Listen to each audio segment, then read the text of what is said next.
This is the FM Gold channel of All India Radio. In the program Money Talk, we now bring you a dialogue on decline in FDI during April-October 2013. The participants are Rohit Bansal, CEO, India Strategic Group, and Harsh Ranjan, economic journalist. Foreign direct investment inflows into India declined by 36.6% in October to $1.23 billion as compared with $1.94 billion a year ago. Rohit, total FDI inflows in the first 7 months, that is starting from April and ending on October, for the current fiscal year that ends in March were down 15% from a year earlier at $12.6 million compared with $14.79 billion during a 1 year ago period. With a struggling economy that grew at the slowest pace in a decade last fiscal due to largely a lack of corporate investment, India desperately needs to attract foreign investment to regain its growth momentum. What is your take on that? I think India requires investment. So investment can be in two forms. One is obviously domestic investment and one foreign direct investment. So I think very, very simplistic to simply argue only the case of foreign investment. I think that all forms of investment need to be facilitated. The policy regime be made as transparent and as predictable as possible with as less U-turns and Y-turns, etc. Therefore, the investor can plan in the longer term, and it is not merely for the central policy maker to be accused of lack of policy. I think we have policies virtually in place on everything. But it is also about the state and the local level execution agencies, which also throw up a large number of roadblocks on the way. So it is about facilitating investment per se, not merely foreign direct investment. If you see the figures, Rohit, in September 2013, total FDI inflow into India was 18,585 crore rupees. And in October, it slowed down to 7,556. What could be the possible reasons behind it? Well, there is a cabinet committee on investments that is working on a project-to-project basis. There is also a project management group in the Cabinet Secretariat, which has done, to my mind, yeoman service in the last few months to put back on rails any investments that are stuck, which are over a threshold of 1,000 crore. In fact, they have done such a good job that there is now an industry demand to set the bar a little lower and have them monitor in a similar way 500 crore and upwards of individual projects. Suffice to say that there could be issues relating to some big ticket investments in the foreign direct arena that you are more interested in this discussion. However much I'm trying to bring it to investment per se, there could be big ticket investments that are now being pushed into the operational regime. There could be a global context because of which certain nervousness. This is a small club, so people talk to each other. So this could also be a manifestation of a global nervousness about investment, and particularly relating to certain reservations about the investment environment in India, which I think needs to be countered because broadly speaking, there is a national consensus on the need for foreign investment, particularly foreign direct investment as opposed to hot money, which is foreign institutional investment. And anybody who talks about this should know one simple equation, that we all want GDP to grow. I haven't met a single person who says, I don't want GDP to grow. Now, what is the subcomponent of GDP then? One of them is investment. And investment therefore includes what I have been saying, domestic and foreign. So if foreign direct investment conceptually, anybody has a problem, then they have a problem with the GDP growth story, which is obviously not the case. It's a function of literacy. And therefore, I think we must project the fact that the India story, there is a considerable political consensus. There are certain policy streamlining that has happened, certain matters relating to the so-called green tape, which is the Ministry of Environment's longer-term mandate to ensure that environmental impact assessment of all projects is taken into account. Otherwise, we will end up making a mess of our future environmental and generational issues of which we are also responsible. So I think that play between what has been agreed upon, what is being executed, and the next 6 months figures, though politically it would probably fall in the realm of the next government, whichever be the party in power. But the next 6 months will project a far more benign view of the Indian foreign direct investment. So are you trying to say that the mood seems to have swung to the fact that at least till the elections are over, we are not really going to see any big ticket investment coming in, at least as far as multi-brand retail is concerned? Several meetings, several rounds of consultations. Finally, Tesco makes up its mind and Carrefour may in fact follow. Are you surprised on these developments? The notification of the Government of India is very clear that it will be ultimately on the incumbent state to decide. So therefore, the foreign retailers are interested in pan-India policy environ if they can help. Because in that state, conceptually, the government can also change and therefore set them back to ground zero. It is also a small problem that they face relating to the lock, stock and barrel ban on e-retailing. An e-retailing concept or e-commerce is a very intrinsic part of the model of selling by these foreign multi-brand retailers. So if that is not available and geographically there is a question mark on which state will do what U-turn, clearly there is a problem that those guys will face besides the huge number of specificities on how much investment they'll need to do, how will that be computed, what is greenfield investment required, what is the threshold of brownfield investment allowed in the calculation, etc.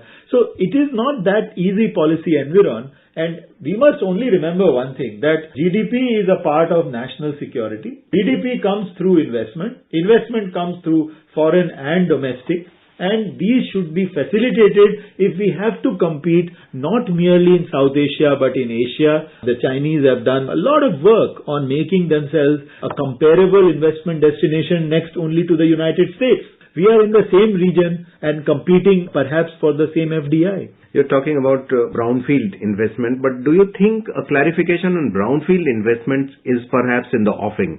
Of course, it have been informally discussed, but given the way that the transaction has been outlined, do you believe that there is a clarification likely as far as brownfield investments are concerned? Allow me to explain brownfield to the listener. Greenfield would be what you start doing virtually de novo, and brownfield is what you take over. So there could be issues relating to the pricing paradigm that is allowed, the inspectors who will have the mandate on behalf of the country to ensure that that investment is done. It conforms to the rules and regulations extant. But suffice to say that more and more clarifications on an ongoing basis, I think, create a certain insecurity about themselves. It is far better, in my opinion, to sit down in a round table with the concerned stakeholders, make a list of all the concerns that are possibly being raised, sort them out within a time-bound manner, 24 hours, 48 hours, 1 week, and then come out with an omnibus notification rather than piecemeal. Rohit, Delhi has become the first state where the newly appointed Chief Minister Arvind Kejriwal just turned down the earlier Chief Minister Sheila Dikshit's decision on FDI. What do you think? What is going to happen? My sense is he talked about multi-brand retail FDI, not FDI per se. Clearly, the Aam Aadmi Party had developed certain groups which had done work on economic policy and other policy-related things well before the elections. And those reports actually put fair and clear before the country what is their local policy, what is their regional policy, and what is their national or even international policy. My sense is that it's a party which is a bit of a startup. So they have a lot of churn going on various subjects. A certain profile of people had got into the Aam Aadmi Party and in their wisdom developed a policy paradigm. So I think there will be a churn, and in coming weeks and very soon, because they have to hit the national hustings also with a clear paradigm on where they stand on a variety of issues, relationship with China, FDI, and... Do you think this is a step in the right direction? No, it is not for me to say right or wrong. It is important that Mr. Kejriwal himself makes a clear statement that he is for growth of Indian GDP. And by growth of Indian GDP, how does he expect to foster investments? And clearly, there are arguments, it will be said that Walmart can generate funds from back home at 2% and other Walmart in India will raise it at 15%. So how are the two going to compete? So there are more sophisticated analyses which the Aam Aadmi Party should be coming out in a few weeks to ensure that there is a alignment between their various spokespersons who are saying all kinds of things all over the place, and on economic policy per se, where do they stand around the national consensus around investments? Recently, to attract more FDI investment into India, Reserve Bank of India also relaxed foreign direct investment regulations to allow investors to exit their investments subject to the condition of minimum lock-in period without any assured returns. Do you think is it going to help a lot in getting those Well, FDIs? anybody who puts FDI does not want to go out. It is more the lock-in, etc., work out more for hot money. Insofar as actual direct investor, you can't obviously tell him, oh, you can also go out whenever you want. That's not the purpose. The purpose is to therefore become a local company, to employ local talent, to infuse international technologies which India also needs, and therefore provide products and services to Indian consumers and hopefully become an export hub out of India to the other markets. So I think we must stop treating foreign direct investments as foreigners. They are investors first rather than foreign direct investors. If we talk about FDIs into services sector has seen a sharp decline, about 62% on year-on-year basis if you compare it from April to October from the last year. What are the factors in services sector? Why has it gone down? Well, I think there are other Asian tigers who are providing a huge cost advantage increasingly in the services domain. So if you hint at IT, definitely there is competition outside of India, in Vietnam, in Philippines, where people are doing a good job. So we must be very clear, and our cost structure, our cost advantage has been eroding even vis-a-vis developed countries. The other day, a very senior IT owner told me that his cost advantage is barely 33% lesser than a comparable operation in the United States.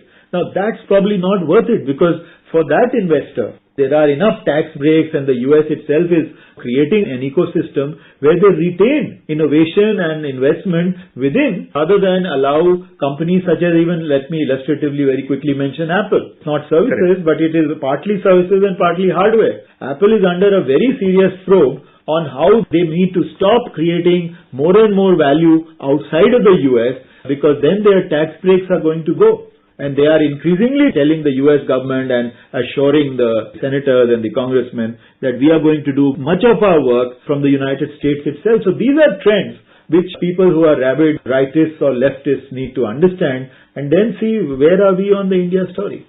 Of late, Rohit, there has been talks on FDI in railways.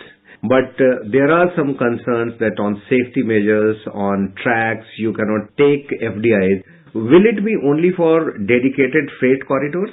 Well, for the moment, I think the purpose is to have it around SPVs. So special purpose vehicles are the first candidates.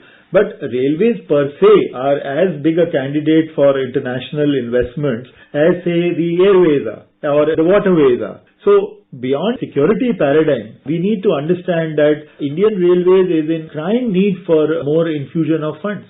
And it is the ultimate traveling mechanism for the common man. So I think it requires a huge dose of investment, and surely private investment, whether domestic or foreign, needs to be facilitated and welcomed in a predictable manner rather than knee-jerk stuff. Be it FDIs in railways, be it in services sector, be it in the banking sector, the fact is that month of October 2013 has seen a sharp decline in FDI inflows, and as we discussed, let's hope for a better elections and a consistent and permanent government, and that could only attract better results as far as FDI is concerned.